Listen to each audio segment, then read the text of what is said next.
Hey guys, welcome to another Lot 6 podcast. I first want to thank you guys for the continued support. And today, my friend Apul's not here, he has the day off. So it's just going to be your girl Laquanda and my friend Small Dick Samuel. And we're coming at you with this podcast, which is black and hairy, just like my asshole. So, alright, that's Samuel. Alright, so our first topic is one that's very popular right now, the Marina Joyce situation. I'm pretty sure all of you heard about it. Is she kidnapped? Is something wrong with her? The whole situation. She did a couple interviews today with Philip DeFranco and Scarce, and there was some creepy, shady shit. And if you watch her last video, there was also some shady shit. So basically, me and Samuel are gonna give you our opinions and break it down. I honestly tried getting an interview with her, but she did not answer my DMs. I guess she thought I was trying to get with her because I said, "Come suck this."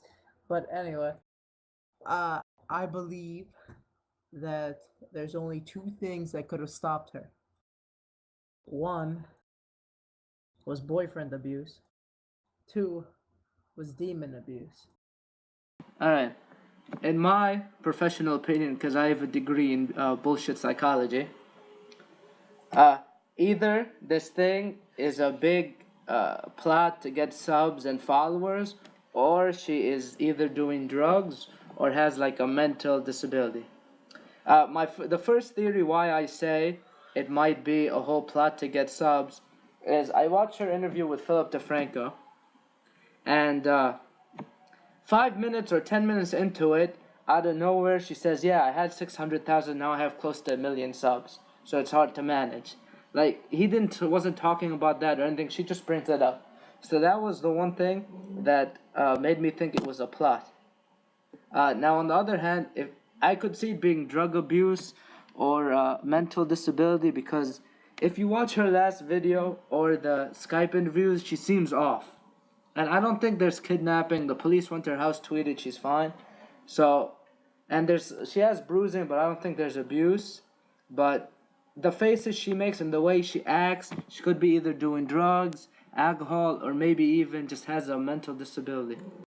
Speaking about the bruise on her arm, it could be just a belt, as many heroin and drug addicts use to kind of halt the blood flow and such. I know from personal experience that that is what is used, the technique that is used these days from by the kids. Like, so I don't think there's any need to panic where people are saying if you need help or blinking is Morse code. I don't think it's that. I think it's either I'm leaning toward the plot to get subs and that, but if it is, it's one fucked up plot and she's a bitch for that. But if she really has alcohol, drug, or even like a mental problem, that I understand she needs help and we should try our best to like support her in this. But hopefully, it's not like I don't think it's kidnapping, ISIS plot or anything. Samuel, any closing statements on this topic? I would never do something like this to get views or subs. But if I did, would any of you come sub to this chat? Okay, good point, Samuel. All right, and now to our second topic, which is a little more enjoyable, you could say, or that we're gonna talk about. In our last podcast, excuse me, we talked about CS:GO, how we play it, and in our last podcast, you want to go watch. We talked about how CS was dying and how the views were going down in this. So Valve, in a move which I think is to maybe save it, because they realize with the skin gambling bans and this that CS the viewers and players might go down.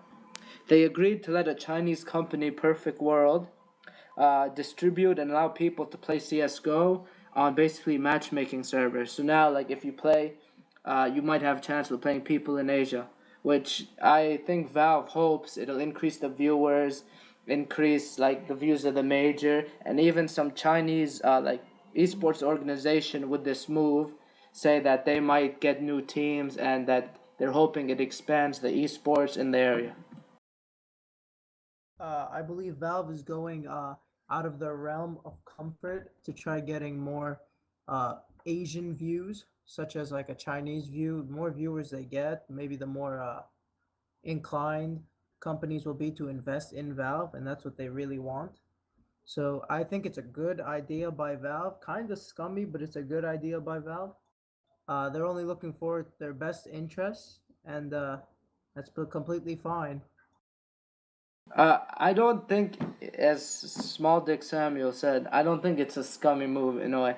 I think they're basically like any company would try to save themselves or this. So it's a reasonable move, and it's not like they're screwing people or anything.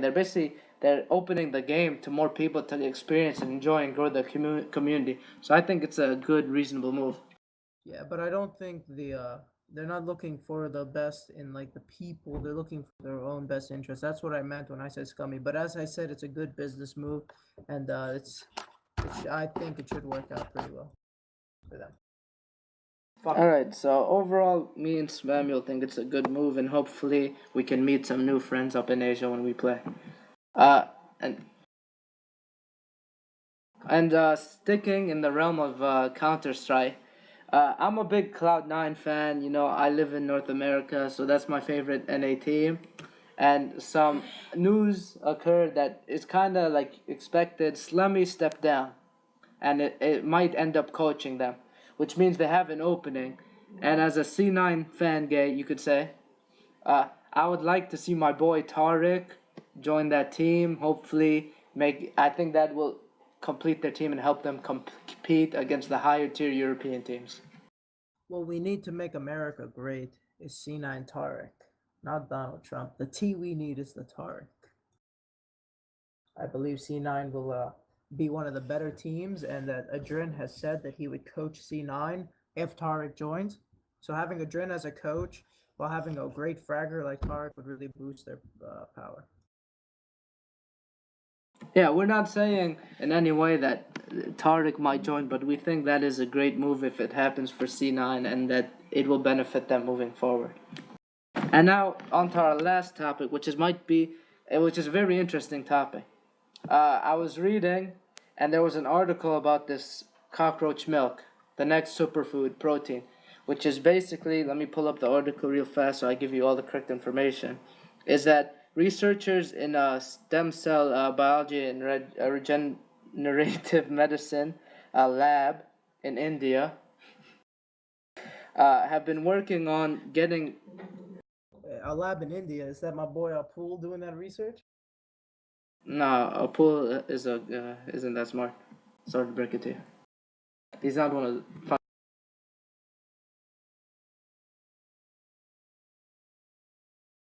I guess he's not one of those Indians.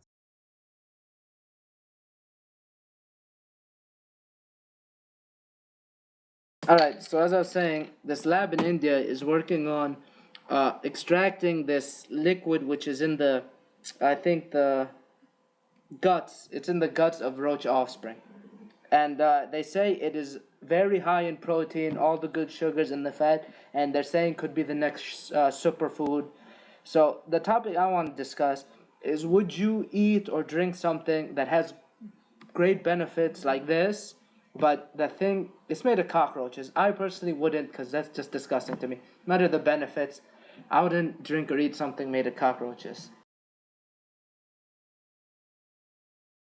Well, as you can see, I mean, they're saying it's like a kind of pre-workout type of meal with all the protein and shit. So, I mean, it's kind of like a whey protein in a way, just coming from, instead of a cow, a cockroach. Which, I mean, when you think about it, it's not that far away from a cow. I mean, just look at it. I mean, cockroaches and cows aren't even the same, like close to each other. Is what I gotta say. They both start with a C. Can I get a round of applause for Small Dick Samuel, please?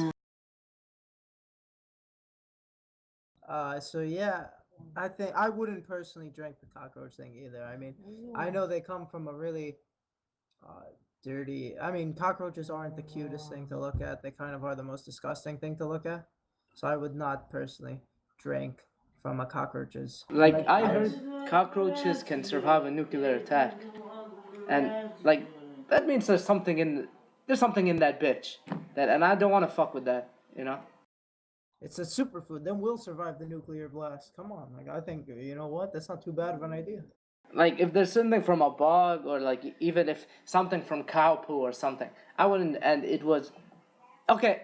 I don't know if it cured cancer, maybe. And I had cancer, last resort.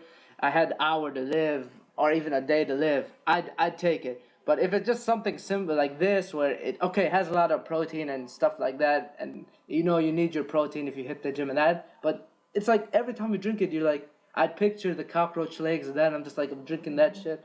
Uh, I can handle it.